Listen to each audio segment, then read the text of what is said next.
This is Rocky Mountain Java, Episode 2, Object-Oriented Programming.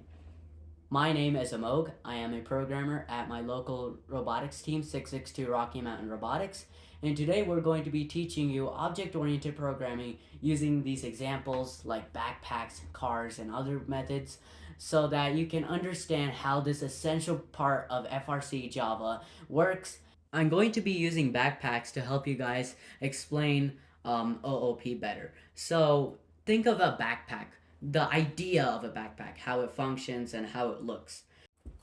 Now think of characteristics that define a backpack, like its color, its weight, its size, its height, and many other things like that. Many things define a backpack, but here I'm going to use the color and its weight. And that's going to be our attributes of our class backpack. And finally, we have our objects. Now this is an object. This is my backpack. And that's going to be an object which is an instant of the class backpack. Now it's a type of that main idea of the backpack. There are many different backpacks that people use. There are probably billions of them. But this is a specific type of backpack. It's my backpack. I'm going to make that my object, my backpack, under the class of backpack. Now I'm going to get a little more technical. Now I need to construct my bag with the attributes that I care about in my class. Now forget about the objects, we're going to talk about them later, but in my class, the main idea of backpack, I'm going to construct it and define my attributes of color and weight, so that my class of backpack has a meaning because now it can be defined with a color and a weight. Now here comes the object. I'm actually going to give my actual bag, the object that I created in the beginning of the video. I'm going to give and define it in the main method to give it a meaning. So here, if this were real code in the main method, I would create a my bag object and then define it with these attributes I've created in the class with color and weight of this specific backpack. Not the main idea of the backpack, but of my specific backpack. That's what differentiates between an object and a class. Now, hopefully that helped you understand OOP a little better. But what you need to know is that the class is the main idea. Attributes are essentially characteristics of that main idea. An object is an instance of that class. And a constructor is a function that is called when an object is created, and it's usually done in the main method.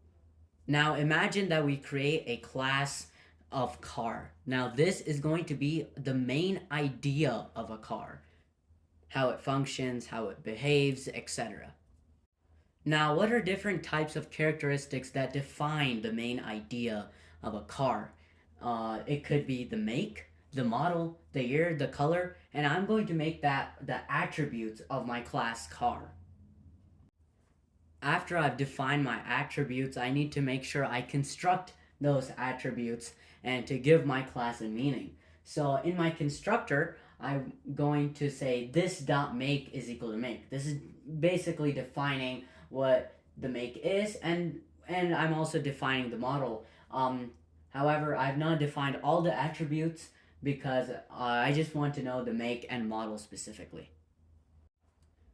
And I can also add class or methods into classes as well. For example, I've added a method that when run prints car is running. Now, whenever an object is called, I can run the method along with that object, so it can print car is running. Now, I've condensed our class of car over here, and also made the constructor more code accurate. As you can see, it's defined like that. But in the main method, I've created an object called my car. And basically what you do is say equals new car, because that's our class. And then finally, I'm going to state its make and model, because that's what I said in the constructor. Now I did put more attributes before, however in the constructor I only put make and model, which is the things that define the object in the main method. So I can only put make and model, and that too in order. So for example, Ford F-150. And in the main method, I will also call my method that I made in my class. So basically that would be to put your class name, so car, dot, and then method. I didn't really specify the method name here, so I just put method, and then it's the same as you would define or call a method in other places. Now I'll be going over a quick recap of what we just learned today. So first we have our class. That is going to be the main idea of what you're trying to create in your program. So for example, we went over multiple different examples like cars and backpacks and things like that. So that's the main idea. So inside the main idea, you have your attributes. Now, if you were to describe a main idea or an object or something to a person that didn't know what it was before, you would start with stating how it looks like and things like that. So that's what the attributes does. It's basically characteristics of the main idea and its states. Then we have our constructor. Now, a constructor is a special method that is run when an object is created. The reason why constructors exist is to basically apply attributes of a class and give every object a meaning. For example, we have the main idea of a backpack in our old example. However, I brought my own backpack, and that might be different from someone else's backpack. In order to differentiate objects, you need to have different states and behaviors for them. So that's what the constructor does. Basically run when an object is created to give the object a meaning and to also apply these attributes to that object. Then in classes, you can also make methods, and these are usually represented by actions that a specific object under this class can take. So for example, if I made a person class, a person object would be able to run, sleep, walk, eat, etc., etc. And those would be called under methods. And finally, we learned that in the main method, we create our object. An object is a specific instance of a class. So it's a type of the main idea that we created here, but it's a specific type of that main idea. So for example, when I had the backpack, I had the main idea of a backpack, but I also brought in my own backpack because that was my backpack object. However, it doesn't have meaning until we construct it with attributes and states. For example, someone else's backpack can be blue, but someone else's backpack could be red or something like that. But after you create the objects, you need to run the special constructor so that the object has meaning. So when you run it with the constructor, you basically state the attributes of that object and its states.